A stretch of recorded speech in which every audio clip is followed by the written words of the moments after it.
Passado bem ontem, dormido tranquilamente, né? Principalmente os irmãos que foram atacados pelo gelo ontem à noite, tenham descansado com a graça e com a paz do Senhor, né? É sempre bom estarmos na presença do nosso Deus, né? Todos os domingos cedo, um dia que na história da igreja, a igreja tem reservado para adorar o Senhor, para cultuar o nome do nosso Deus, e é muito bom quando estamos na presença do Senhor para buscá-lo, né?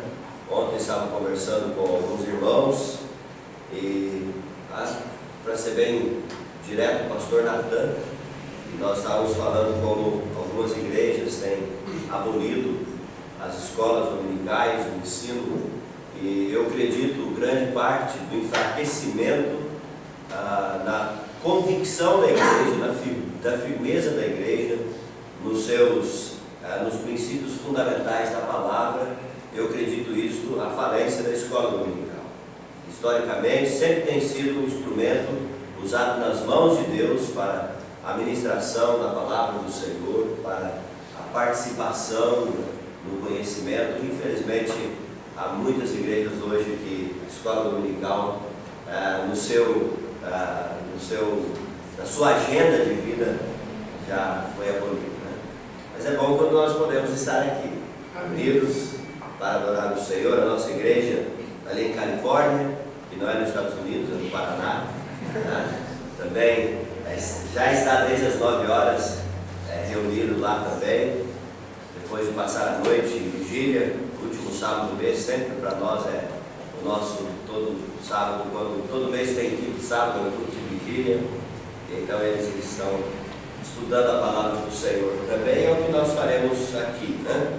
Quero que os irmãos abram as suas Bíblias no Salmo 120,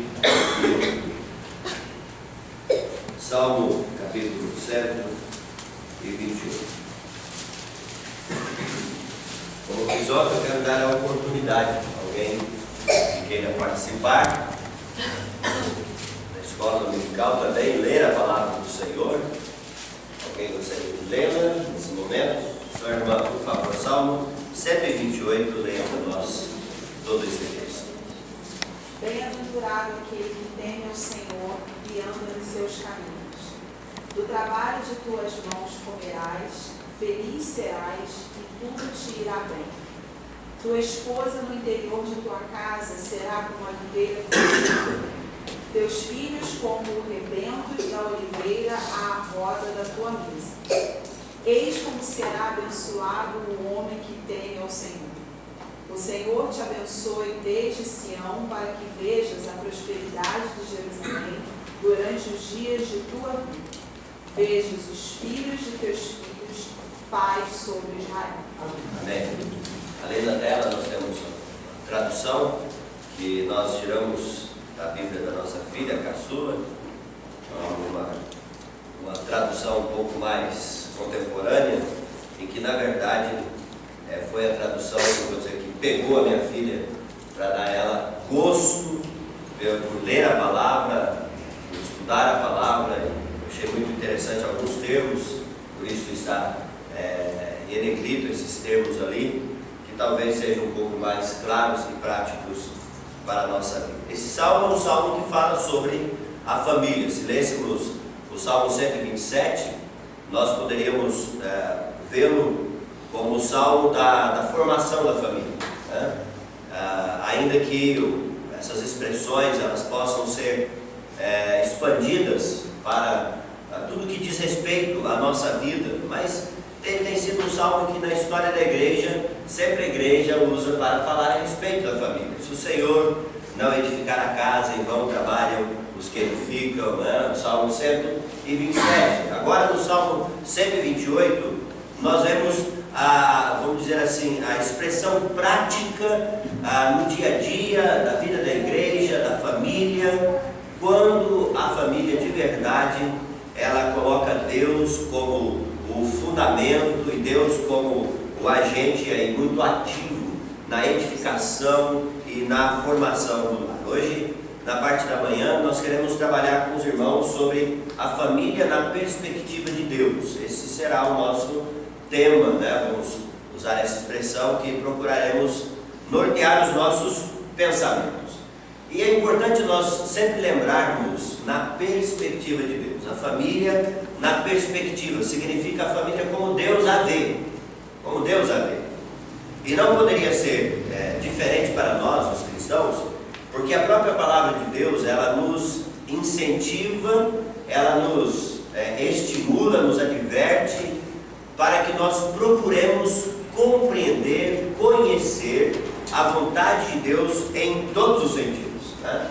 Não é isso que Paulo fala no texto anterior, que foi lido pelo pastor João Vitor, em Efésios capítulo 5, do versículo 14 ao versículo 18, Paulo dá a noção de que nós vivemos dias maus, né? E na verdade, todo o tempo, em toda a vida da igreja, a igreja sempre viverá dias maus.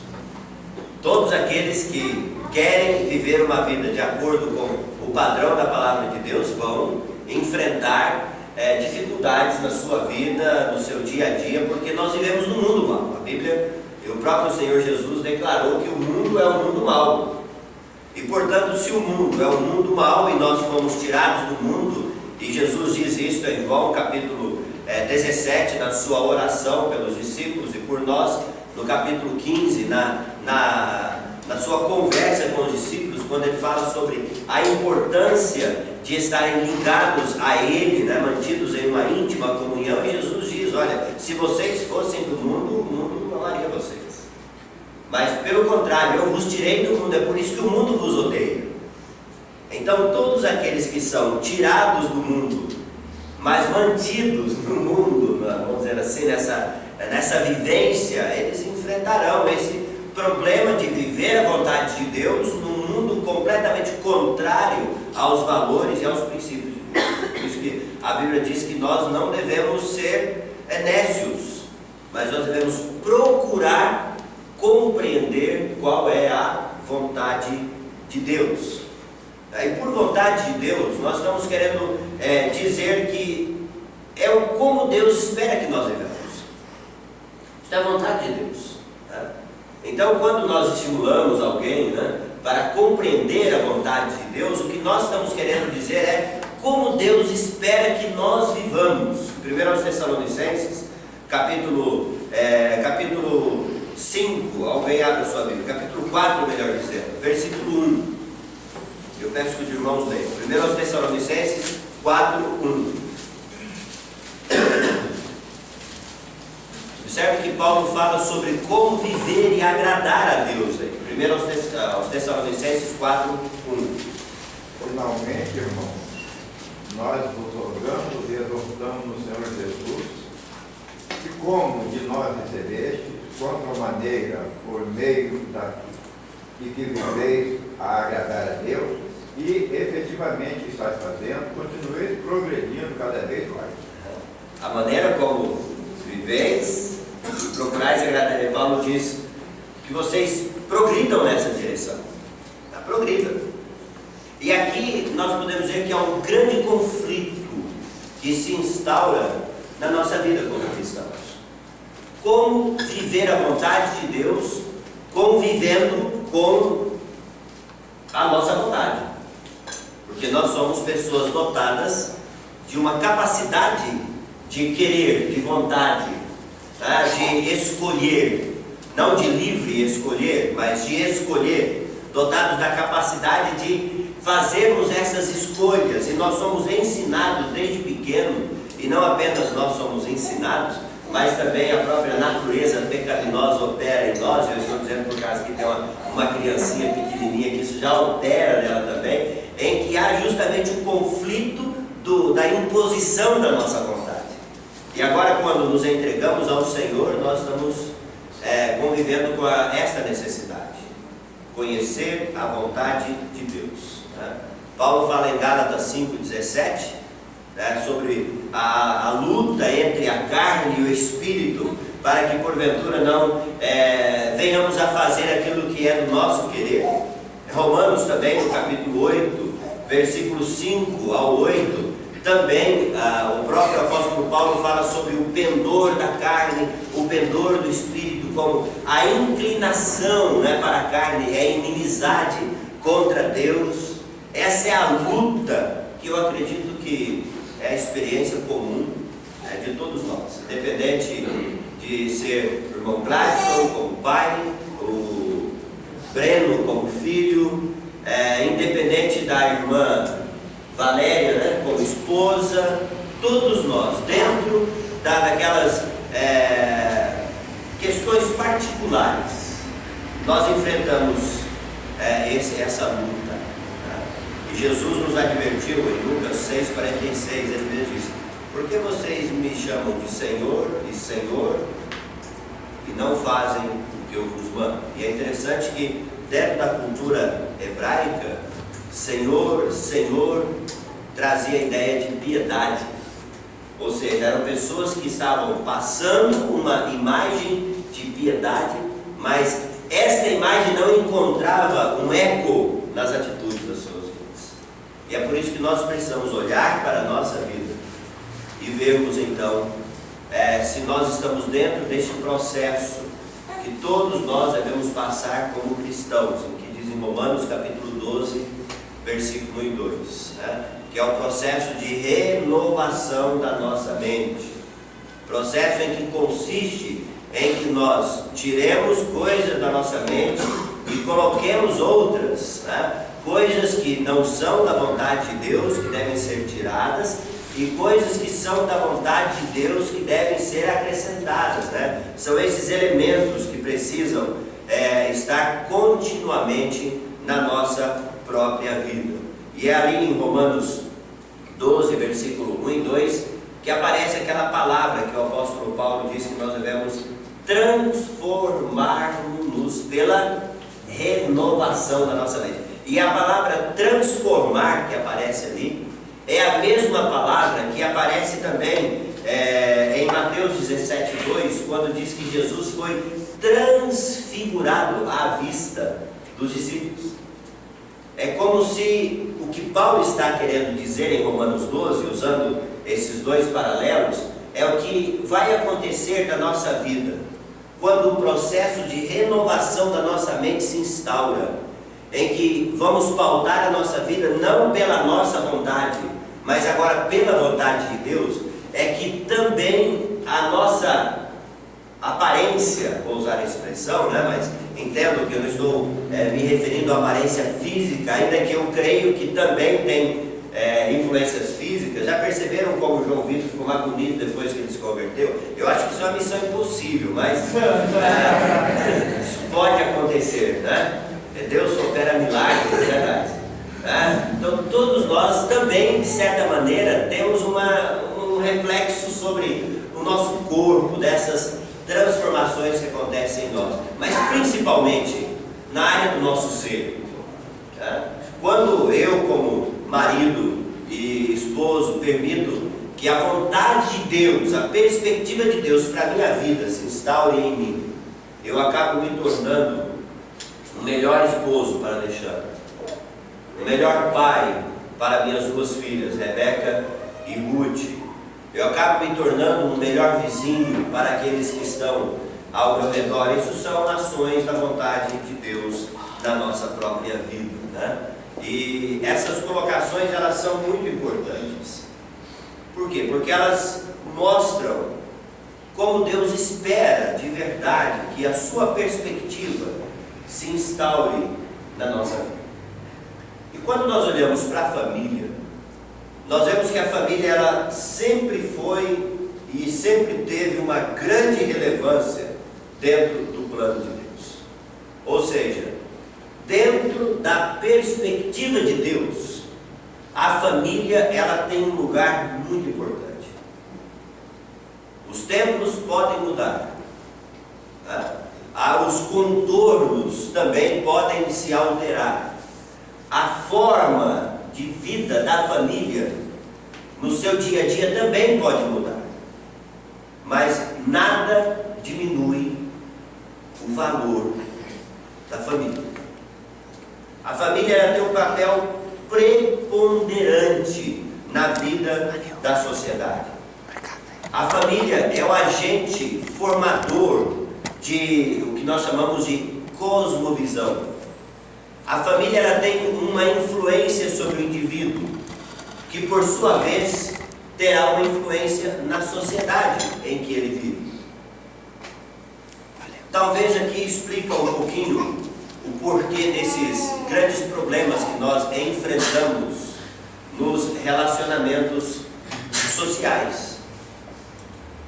Porque pessoas não tiveram muitas vezes uma família dentro da perspectiva de Deus, onde toda a vida, todos os valores, todos os princípios foram muito bem estabelecidos, de tal maneira que esses valores e esses princípios têm repercussão na vida. Eu sou o caçula de uma família de 3 filhos.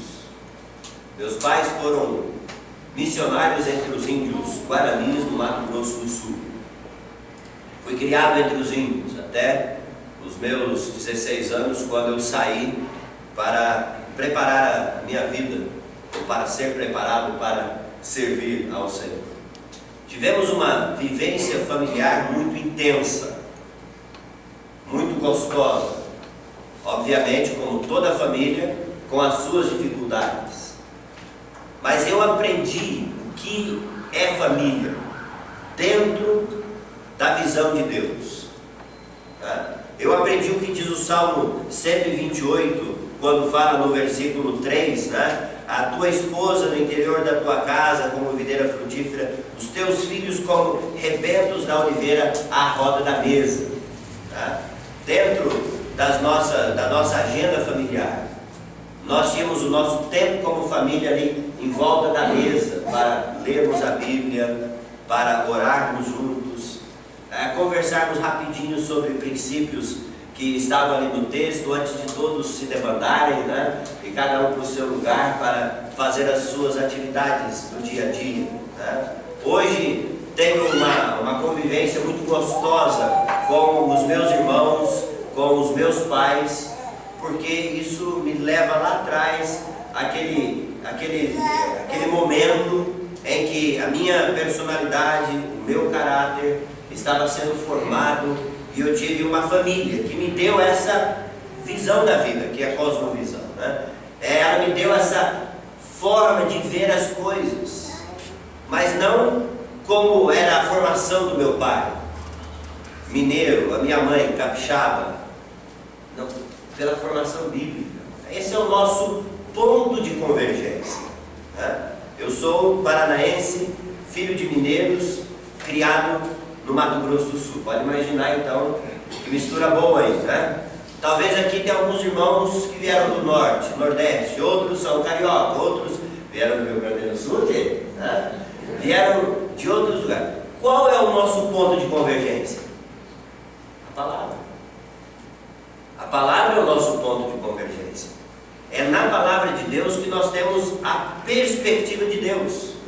E é por isso que nós precisamos entender como é que Deus deseja que nós, como família, vivamos.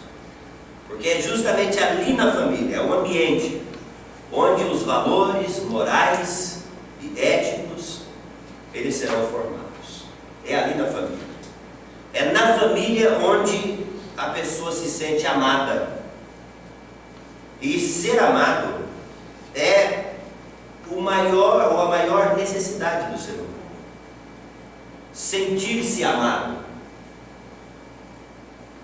Eu lembro aqui quando uma irmã da nossa igreja chegou uma ocasião, assim, tanto abalada por uma gravidez indesejada, fora dos planos deles, marido e esposa. E a minha esposa teve que passar um tempo com ela, conversando, aconselhando que aquela criança, desde a sua formação, ela não podia de forma nenhuma sentir que ela não era desejada. Ela precisava sentir-se amada. Eu lembro quando a Alexandre ficou grávida da Rebeca, nós fizemos lá o teste e fomos para a escola dominical. E eu não vi o tempo passar para terminar a escola dominical para correr para casa para ver o resultado, né? E aí, quando o resultado deu positivo, a primeira coisa que nós fizemos foi ajoelharmos, orar, agradecendo a Deus aquela bênção que Ele estava nos dando, né? Então eu tinha o hábito de Alexandra deitada na cama, pôr as minhas mãos na barriga da Alexandra, abençoar aquela criança, orar por ela, conversar com ela. E era interessante porque a Alexandra teve algumas complicações ali na gravidez, que se descobriu depois o problema na segunda gravidez, né? Mas na primeira médica não havia descoberto. Então a Rebeca queria crescer, mas o útero da Alexandra não dilatava, não crescia, e ela era inquieta, né? E às vezes ela falava, bem, está difícil, está doendo. Eu punha a mão, conversava com a Rebeca, papai te ama, fica calma, fica quietinha. A Rebeca ia acalmando, acalmando. A maior necessidade do ser humano é ser amado. Ele precisa sentir isso dentro da família. Ontem à noite, Alexandre estava compartilhando, acho que foi com a Daisy, né? Foi a Daisy e João Vitor. Nós estávamos conversando depois do culto. A nossa filha mais velha, ela tem uma síndrome muito diferente, uma síndrome de Turner mosaico. E